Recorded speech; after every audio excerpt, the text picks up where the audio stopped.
Hi, welcome everyone to episode 175 of Pop Cult X. We are Gabriel and Danny, your host from a Gen X perspective, talking about all things pop culture. Let's go ahead and get right into it. Danny, how are you? I'm well. I'm doing good. Thanks for asking. How are you? I'm doing good. Yeah, it's been a couple days since we last talked. Lots of stuff has happened pop culture wise. I think the one of the biggest things was the Academy Awards. Did you Mhm. watch the Academy Awards? Nope. No. I did not get to see it, which is sad because I like Conan O'Brien. Yeah, And I wish, I guess my only wish is that he had a better crop of nominees to work with. yeah, For me, I wasn't really motivated to watch this year's Academy Awards because I think I saw or heard of maybe one of the Best Picture films, which was Mhm. Wicked. The rest was kind of like, what are these? Yeah, And I mean, I know Adrian Brody, of course, for The Brutalist. I knew his name, and I'm sure I knew some of the other stars' names as well, Timothy Chalamet, whatever. But yeah, it just seemed like it was such a down year yeah. in my viewpoint, which is sad. And maybe I just need to watch more films, I Yeah. guess. but I really wish Conan O'Brien would have had more of a better, I don't know, just more to work with. Yeah. I mean, I did see his funniest bit was with the back and forth, at least I thought, with him and Adam Sandler, because I guess Mhm. I'm an Adam Sandler fan. So that, what about you? Did you see it? I did watch it. I thought it was entertaining. It was long, of course, like always, but they started the broadcast with a performance by Cynthia Erivo and Ariana Grande, Oh, okay. and they killed it. It was really good. Ariana Grande saying "Somewhere Over the Rainbow," and then Oh, nice. Cynthia Erivo saying "Defying Gravity." So that was really good. I mean, they both sounded amazing. It was a nice tribute to The Wizard of Oz and Wicked, tying those two films together. And then, of course, the monologue by Conan O'Brien was really funny. He did a bit where he was sort of making fun of the movie with Demi Moore, where he is coming out of her body. I haven't seen the movie, but apparently that happens where a creature comes out of her body, and so he is doing a spin on that. That was really funny. He had a lot of good jokes, a lot of like good bits.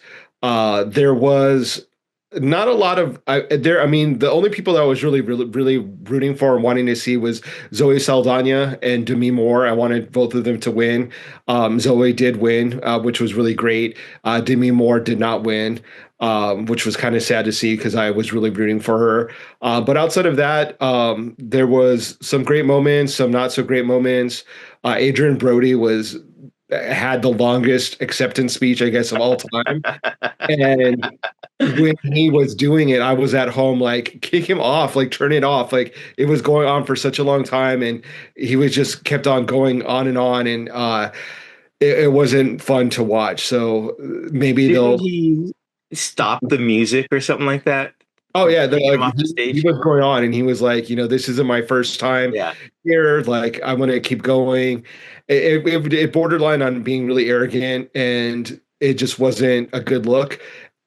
So hopefully in the future, the Academy will do a better job at making everyone have equal time. Mm. And because it wasn't fair that he was able to kind of go on for the longest time, and then you have other people that were cut really short. But other than that, I mean, it was entertaining. Conan O'Brien was a good host. I think he's really funny. He had some good jokes, and I think he had a good joke about the movie Nora, I think is what it's Hmm. called, Hmm. and saying that people like it because it's people finally wanted to see someone stand up to a Russian, and it was kind of dig at Trump. So it was funny. It was really good. I liked it. Nice seeing all the stars looking nice and fancy, Hmm. as usual. So it was cool. Did any of I guess, who stood out to you the most, if you can recall, from the red carpet stuff? Ariana Grande for sure. She looked really cool. She had a very structured, like architecture style gown. Hmm. It's really interesting if you Google it. I posted it to my social media the night of the Oscars, but it was just very cool looking. Very interesting, very unexpected. Really cool outfit. Cynthia Erivo looked really cool. Selena Gomez looked great. Who else? Dave Bautista looked Yeah, I really did see cool. his. He looked pretty slick in his tux. Yeah. Yeah. Who else? I don't know. Timothy Chalamet, people talked about his outfit. It was like very bright yellow, I think, and I wasn't really a big fan. But he takes a lot of risk with fashion, so I guess you kind of have to respect that. He kind of goes out on a limb to be provocative or to be a little bit more experimental with his fashion. So I give it up to him for that. But it's not something that I was a big fan of. Fair enough. Fair enough. I know. Who's Billy Porter usually goes out there, right, and does some amazing stuff. So I guess I should look up see what he wore. I don't think he was there. I didn't see him. Okay, that A explains lot why of I didn't people see went to the Vanity Fair after party, and I guess the big trend was like either nude illusion or just straight up nude. Megan Thee Stallion had a gown that was basically topless with her breasts hanging out with like some like pasties. There were some other actors and actresses that like had like sheer outfits on. Zoe Kravitz had one that had like butt cleavage. So it was really interesting what people the trend was at the Academy Fair Awards. Like it was not the same as the Academy Awards. It was a lot more provocative and body exposing. So it was interesting to see people show up to ready to party. Yeah, ready to party is an understatement, I guess, right? Yeah, yeah, yeah.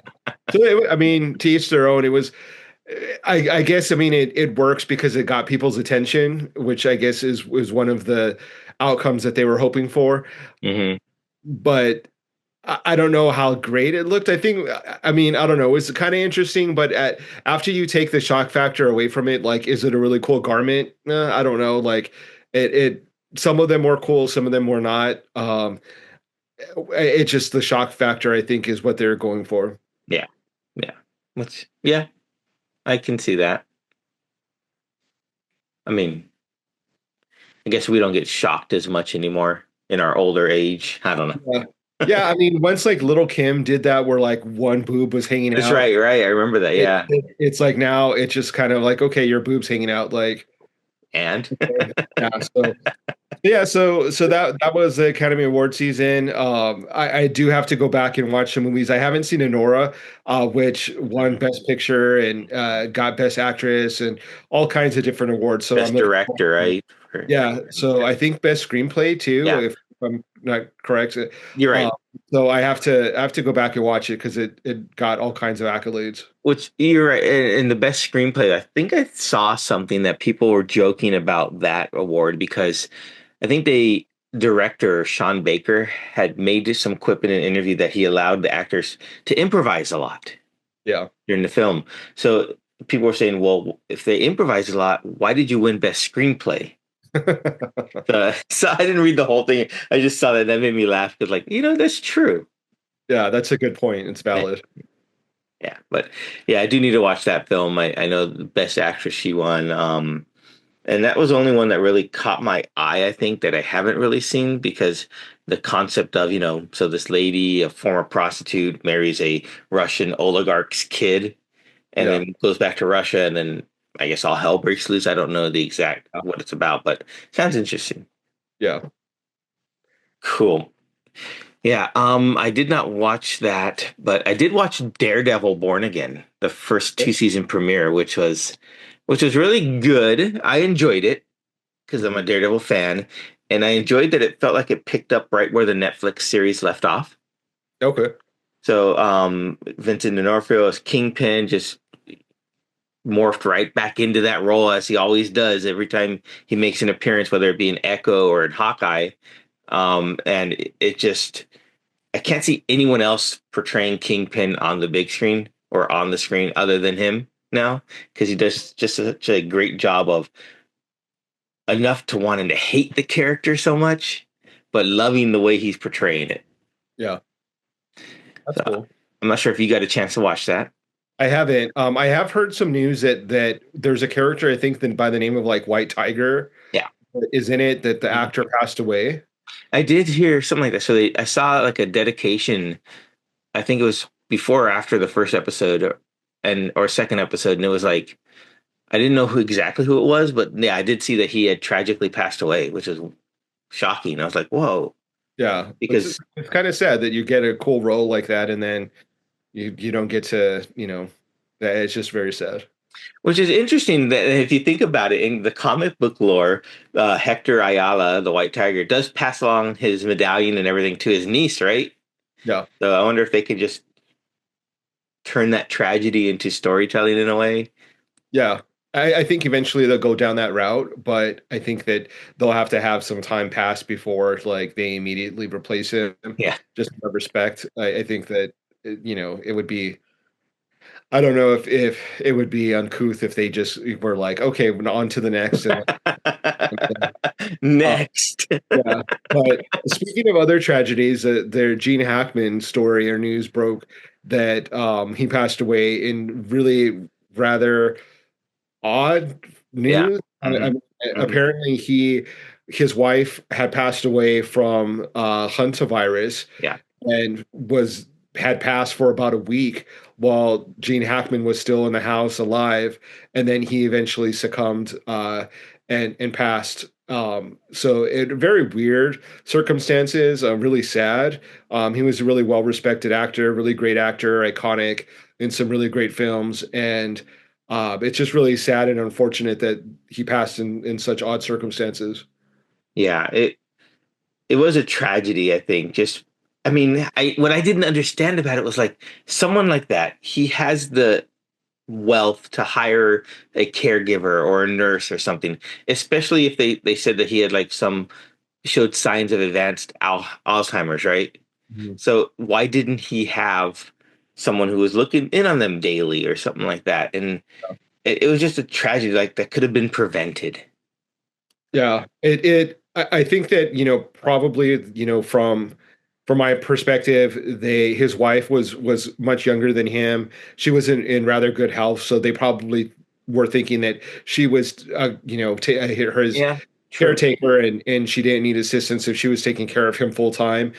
And obviously the hantavirus, like who would even think that Hmm. someone would get that and pass away from that? So um I could see that was probably the circumstances that his wife was caring for him, but it's such an odd like series of unfortunate events. Yeah, Like, absolutely. but who? I mean, where have you ever heard of a spouse passing away and then the other spouse being there in the household and then passing away as well, separated by a week? So Yeah, I know. it just really weird. But he leaves a vast array of iconic film roles and movies and films that he did that will be his lasting legacy. What was your favorite Gene Hackman film? Oh, I don't know. um, he was in Unforgiven, right? Yeah. Yeah, I think Unforgiven. Um, I would have to probably say Unforgiven. Okay. That was probably best film that I seen with him. What about you? Probably Royal Tannenbaums. Okay. Yeah. Him as the patriarch, right, of the family. Yeah. Yeah, so that was probably for me. But then he retired from he left when did he leave acting? It wasn't like he could have gone on. He wasn't or maybe he was too ill at the time. Yeah. Interesting. Yeah. It's too bad. Kind of transitioning from a weird medical situation. I saw a film that has to do with medical condition, Novocaine. So I saw that at a sneak preview.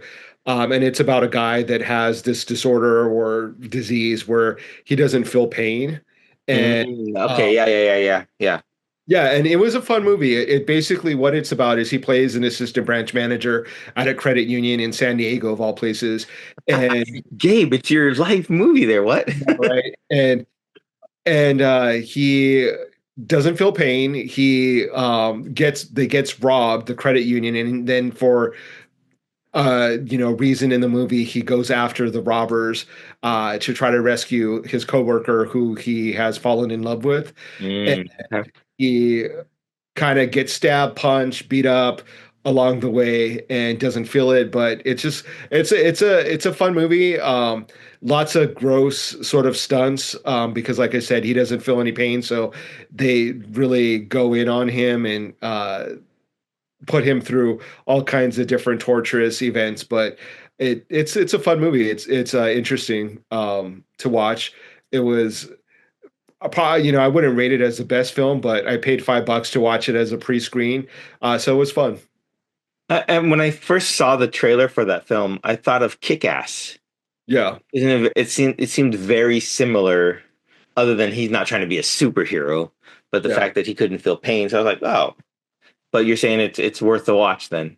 yeah. It's fun. I mean, I would watch it maybe on streaming. I wouldn't necessarily maybe pay a full admission ticket to go to the theater to watch it, but I would definitely watch it if it comes to streaming services and give it a watch. Okay. One of Okay. the leads in it is played by the actress from Prey, that Predator film. Mm-hmm. She plays the love interest, so that was kind of cool to see her again. That's cool. Yeah. Yeah. Pray. That came out a few years ago. I remember that. That was good. Yeah. Yeah, it was a really good film. It was, all filmed sort of her speaking her indigenous native language and was kind of historic in the sense that they casted a bunch of indigenous people to accurately depict a time period where indigenous people were hunters and fought the predator Hmm. using the skills that they The had. primitive weapons. Yeah. Yeah. Yeah. I It was cool. think they're doing. Maybe it's just being talked about another Predator film set in a different time era.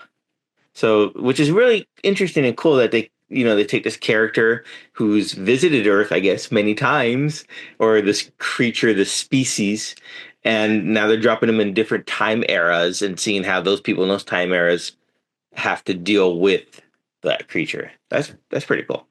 Do you know what time era that's going to be? No, I don't recall. If you could, what time era do you think would be interesting? Ooh, that's a good question. What would I find an interesting time era for the Predator to create malice in? The first thing that popped into my head was like Egyptian, like Pharaoh times. I think it would be kind That of might cool. be it too. I think that's where they're sending him Oh, next. really? That might be it, but that does sound.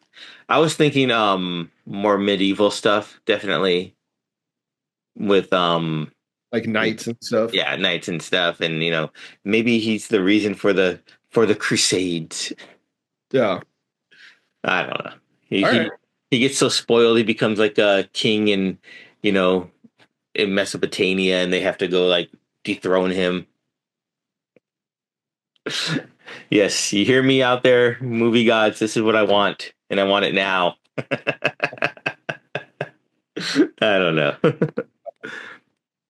What other film or character would you see transplant from their time era from their film into a new one that you would like to see? Say like Back to the Future. Instead of going to 1955, he goes to what time era? Yeah. It'd be cool to see like some superheroes like time jump and go into different eras. I'm Mm-hmm. particularly like DC characters like Batman.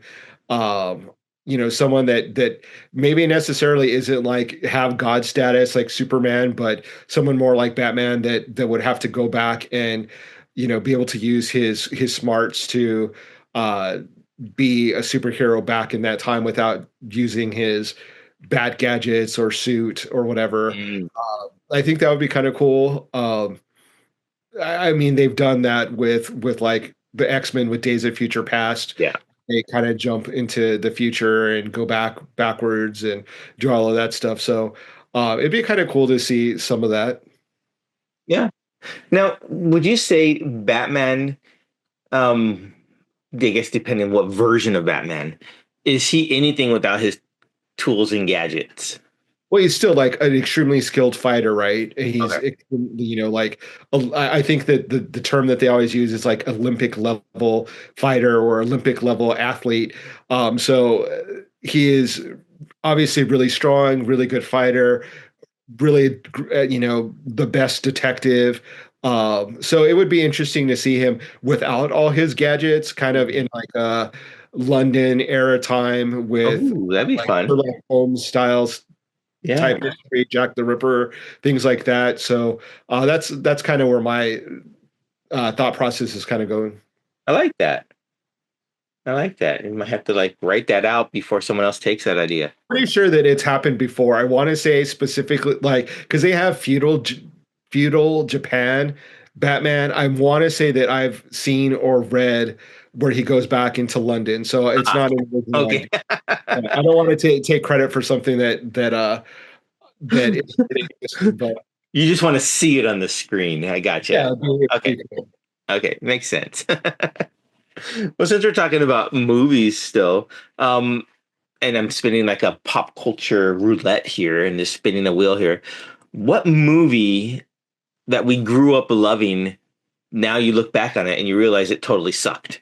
Anything like that for you? yeah. I mean, there's a lot of music that I used to like that I think sucks now that I can't like. I literally can't listen to. Uh, but movies that I watched that I like that I can't watch anymore.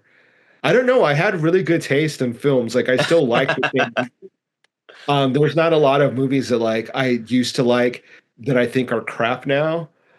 Um, yeah, I had pretty good taste in movies. I watched, my parents had good taste in movies, so we watched really good movies. Okay. Together, and the films that I liked watching were pretty good. I can't really think of a film.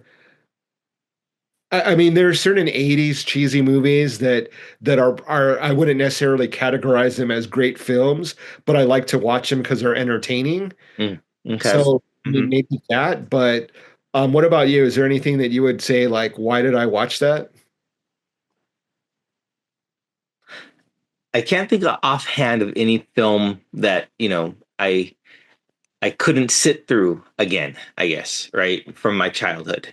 I'd be Yeah. like, oh, I used to like sitting here watching this and now I can't stomach it or I can't even watch 15 minutes of it. But yeah, I mean, I don't say I would have great taste, but I guess it's the whole, are we giving the nostalgia of it all more power over us than the actually judging if the movie was good or bad? So we're letting the nostalgia of that film determine whether that film was good or bad, whether that makes any sense. You know what I mean? Yeah, I mean, I can't really think of a film that I really like I really like Return of the Living Dead, and I'm pretty sure that critics would probably say it's not the greatest film that's ever made. So I guess like the nostalgia of, that film is something that I really like, but I enjoy it for different reasons. It's not necessarily because the dialogue is amazing or the Right, right, right. Yeah. amazing. So, I guess that if a critic were to analyze my favorite films, maybe they wouldn't land in like the top, 100 best films of all time, but I still enjoy them. Well, I think you said critic analyze, and that kind of just like, said all we needed to know right there. Yeah. Yeah. Okay, so I'm gonna spin the wheel here again, and so which long-running TV show should have ended sooner than it did, or should end if it's still running? Hmm.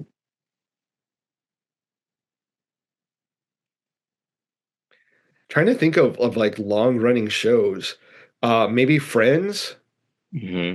I wasn't a big fan of Friends, and Yeah. it seemed to go on for a while. Uh, Mm-hmm. Hmm. yeah, I wasn't a big fan of Friends. I didn't like. I got it, and there are some funny moments, but like, it's not one of my favorites. Yeah. I mean, I agree. I think I've seen maybe one or two episodes in it in their entirety. Yeah. Yeah, not a fan. No fans here. Sorry, friends at PopCultX of Yeah, yours. we're not friends of friends. But what other show would you say? um, Grey's Anatomy. Oh, really? Yeah, I mean, I think I did watch some of it, and I've seen that. Well, because um, Christina likes it, but I think it's just gone on way too long. Yeah. and they've morphed it into something that's like, what is this now? So I think that's one that probably could have been cut off a lot sooner. All right, that's fair. I mean, is there a point in any of these long running shows where they start to decline, and it's like you're like, mercy, please take them out. Yeah. I mean, I would say Friends, again. I don't know, like there are shows that are on the air that I really hope don't go off the air. Like The Simpsons has been on for forever. Yeah. And I'm sure there are people that want to see it end. I don't. I want to see it keep going. It's Always Sunny in Philadelphia, I think, is like one of the longest running like sitcoms Hmm. out there. So that one's really funny and still relevant. So I don't know. There's a lot of good shows that are still doing their thing, that are still long lasting and filming. So I wouldn't Yeah. cut them short. Yeah. You mentioned The Simpsons, and that's going on like what, 36 seasons or something like that. And that's just something that the only wish I would have if I was the executive producer or something for The Simpsons, and maybe it's fun that they didn't do this, is like, what if they just advanced everyone a year? Yeah, Everyone has a birthday and they grow up a little, because yeah, it opens up a whole new realm. Because now Bart, I think, is getting to be like a teenager. I know they've done episodes where they fast forward in time to see him as adults and whatnot, but why not make the base of it, 1 year more? yeah, yeah. That could be interesting. Yeah, I don't know. No one listens to me, so. How dare they? Let's see, spinning the wheel here. Okay, so this is an interesting one, and I'm sure we'll have different thoughts on this. But as for films go, and sometimes they do come in trilogies. What do you have a favorite or best movie trilogy of all time? Favorite trilogy? I don't know. That's hard to think of. There's a couple that I know that I don't like, but trilogy, I don't know. Maybe The Matrix, even though I'm not like that huge of a fan. Okay. Um, that comes to mind. I'm not a fan of like Back to the Future, Star Wars. Um, yeah, Lord of and the Rings, Dark Knight. I'm just naming some out here. yeah, yeah. No, I'm not like a super huge fan of trilogies, I guess. Okay. What's your favorite? I would probably say, if just looking, if you want to, so I'm not basing it on any of the single films within that trilogy, right? It's just the trilogy as a whole. Um, from character arcs to consistency among the films and the strong ending. One you probably mentioned that you didn't like, which Star Wars. Yeah. That's probably be my favorite Which like trilogy. is it really a trilogy? Because now there's like so many of them. Can you say that it's a trilogy? Well, the first three films, yeah, because then the prequel trilogy came out what, 20 years later, right? Yeah, but I mean, it's in itself like it's in the Star Wars films. Like, I guess you could call it the original trilogy. I Yeah, don't the know. original trilogy. Yeah, you could say that. Not the whole Skywalker saga, which would be all nine films, Yeah. right? Is nine films? Yeah, nine films. But yeah, the original trilogy, I would say. Let's okay, we'll call it that. The original Star Wars trilogy. That would be my favorite. Hmm. All right. Now, would you call like uh Lord of the Rings, not the first three films, but like the Bilbo Baggins ones, The Hobbit, even though Yeah. that was like one book broken into three movies, would you call that a trilogy? Or is that just like the I continuation don't of know. one? I haven't seen it. Like I my my interest in that film like definitely like went away very quickly. Like I Okay. wasn't interested in watching another Hobbit film or a movie on a Hobbit. Hmm. So I don't know. I have no opinion on that. What about the Godfather trilogy? Where would you rank Oh, that? that's good. Yeah, except the third one was really bad. So I would say that they ruined it as doing it in a trilogy. Like the first two were amazing, and then the third one is horrible. Okay. Now, so does that bring down the other two? It kind of ruined it. Yeah, okay. You don't want to see the characters like ruined and the you get stuck. It's like eating something and it leaving a bad taste in your mouth. Like the third Godfather was just it's so bad. Oh goodness. Yeah, It's it's like weird. having this great dinner and then eating crap for dessert. Yeah. Yep, pretty Okay. much. Yeah, I got it. Okay. I think we've talked about this next topic before, but let's see if it's changed for you. Which fictional universe would you want to live in? Oh wow. I guess the MCU universe, Okay. just because like I love superheroes, it'd be cool. I mean, if I wasn't a superhero, it'd kind of suck. Just all these superheroes flying around and like you not being one of them. But theoretically, if I could be in the MCU and be a superhero, that would be the best. That'd be a great storyline to get, just a movie set in the MCU, but from someone who's just watching all this crap happen. Yeah. Like, what? You guys just destroyed New York again? Wasn't there a there was something like that, right? Where it's like damage control, where like they respond to like all the damage that happens by these Yeah. superheroes. I feel like there was something like that. Yeah, Either a well, they have it in the Spider-Man films, right? So, like, yeah, Michael Keaton also as his character, what, the Vulture? No, was it the Vulture? Yeah, how he started taking the pieces, part of the damage control, and then they got booted off from doing that. But I mean, just a regular Joe, yeah. who's just witnessing all this stuff. So that'd be interesting. I like that. I like watching films that recant the main story, but from a different perspective. I All said right. that before too. Yeah. But I What think about- the MCU would be fun to live in. Yeah. If you could have one ability from that universe, what would it be? So of any character that's been in the MCU, who would I want to have their powers? Yeah. Probably Thor. Okay. Yeah. Yeah, I'd want to be a god. Really, really high expectations there. Yeah, because I mean, he can do pretty much everything really cool. I mean, he's just a cool character.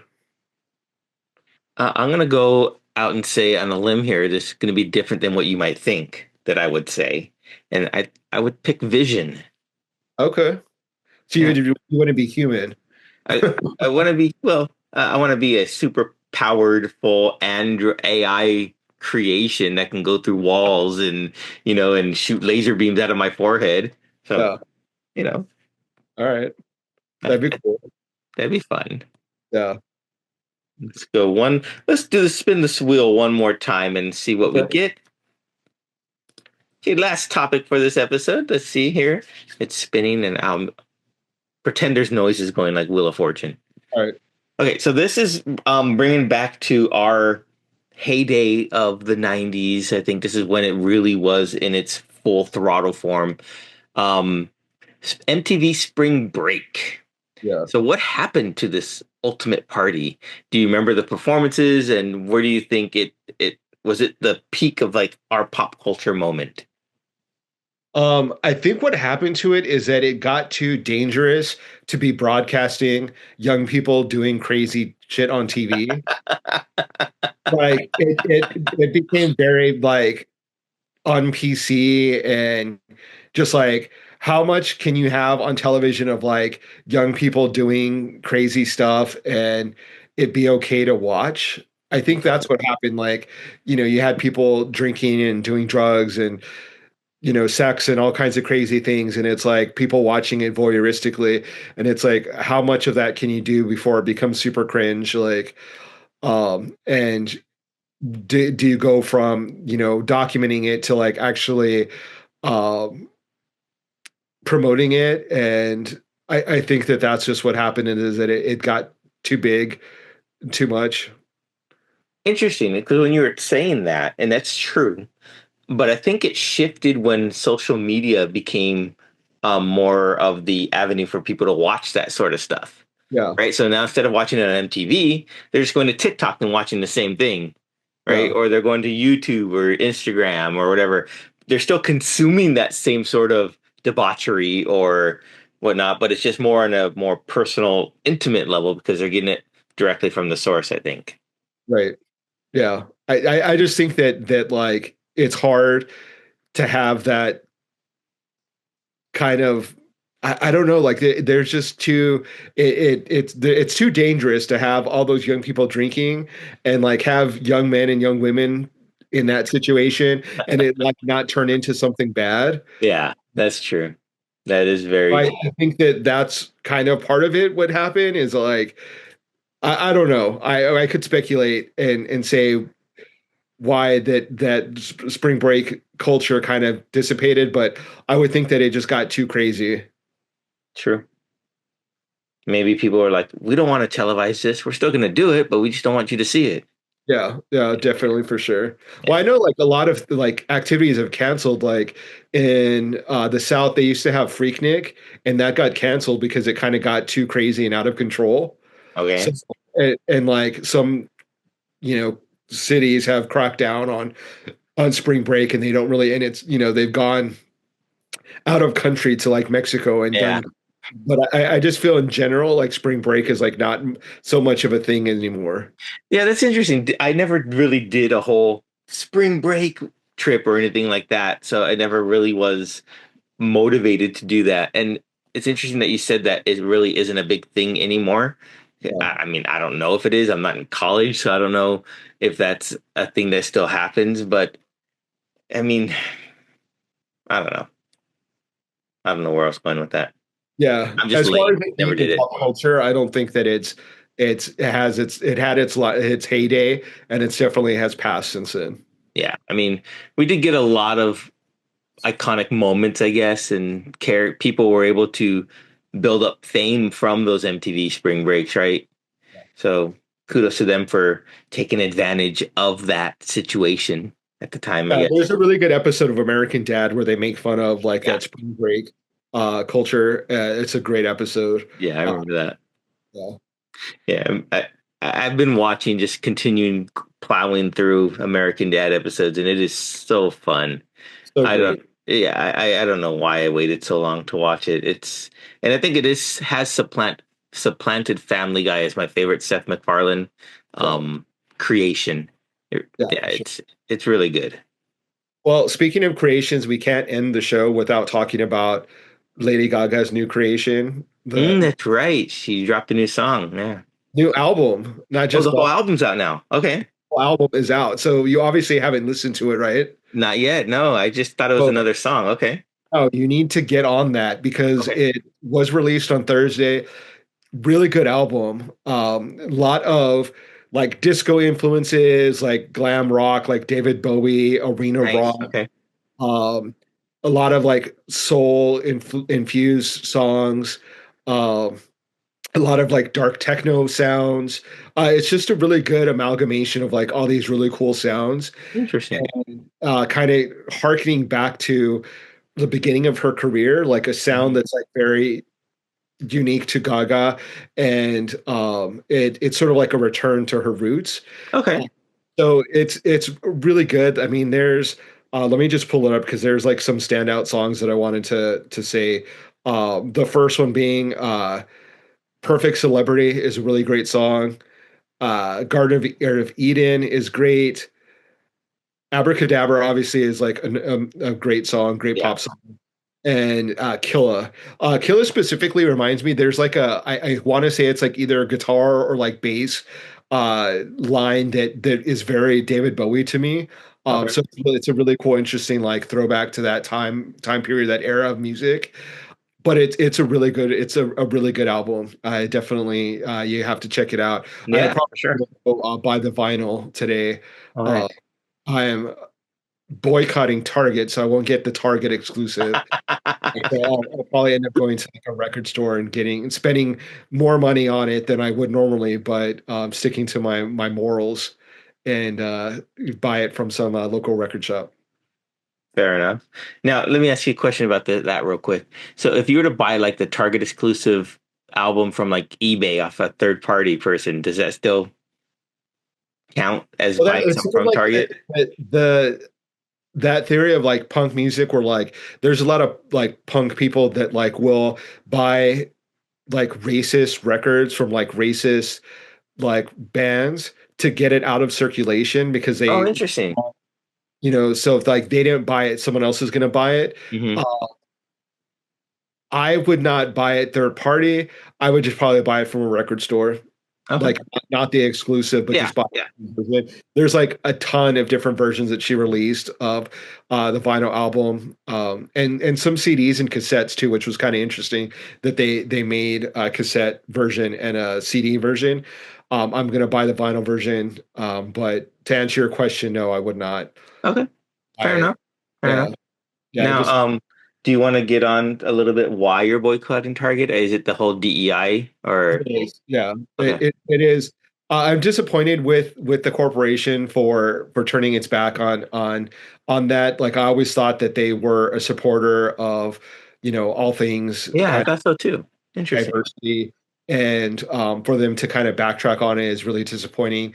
So I hope they learned their lesson and people hit them where their pocketbook is, and then Mhm. they will realize the importance of recognizing the importance of diversity and equity and inclusion. So we'll see what happens, but for the meantime, I will be shopping elsewhere. That's fair enough. Yeah, I thought that's interesting because I always go in there in the different seasonal. They have like the Black History Month where they support that Right, right. the um, Mexican Heritage Month, and they always seem to celebrate that. So interesting that they changed course. Hmm. Right. Yeah. And I think the first thing that I saw was that they had a real pushback with like the Pride products. And then they decided to like pull all their Pride products. And Hmm. that was the first thing that I was like, really, you're going to succumb to like the pressure from this like fringe people that Yeah. are like going after that. So that's the first thing that I was like really disappointed with them. And then you had their public statement saying that they were going to get rid of their diversity, equity, and inclusion effort. So, we're not in a good place right now. They were losing a lot of money already. Good. Or Good. this ban actually, or boycott actually started. So, we'll see what happens. If they'll sing a different tune soon, or what will happen. But it's a good reminder to shop, and support organizations or stores or corporations that your values align with. Yeah, absolutely. And it's always good to support local small businesses as well. So the record Yeah, shop for sure. included. Yeah, I think I'm going to go to a record store over in Normal Heights in San Oh, Diego. I nice. forget what it's called. I want to say I don't remember, but there's a Empire Records. Yeah, no, it's sort of God, I wish I could remember it because it would be great to promote their store, but it's a little record shop off of University or no, off of Washington Street, right there on the corner in Mission Hills. Okay. That's Yes. I know that area, so that's pretty cool. I Yeah. want to say it's Atomic. I don't know. I can't remember the name of it. But Nickelodeon? no, it's That's like on Atomic Adams. or I don't know. I could look it up, I guess. Lazy Mission Hills record store.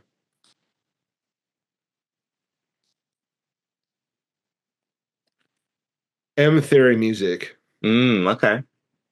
So they're on 827 West Washington Street. They've been around for quite some time. They're a really cool record store in San Diego. They say that they're closed, which is really odd. Oh, Uh-oh. because it's super early. I was like, why are they closed on a Saturday? It's because I'm not used to being awake that early. So once they What? open, I'll be going and buying Mayhem by Lady Gaga. A really great album. You really have to listen to it. There's Yeah. really good songs on there, and it's one of those albums that you can listen to from beginning to end. Nice. Awesome. I will take you up on that recommendation. I'll listen to it today. Um, yeah, it's cool. Yeah. I'm looking forward to it. And I think that's all I have for this episode. So, Right. everyone out there, thanks for tuning in. Thanks for liking, subscribing, and sharing. We appreciate it. And until next time, I guess we'll see you guys later. See ya.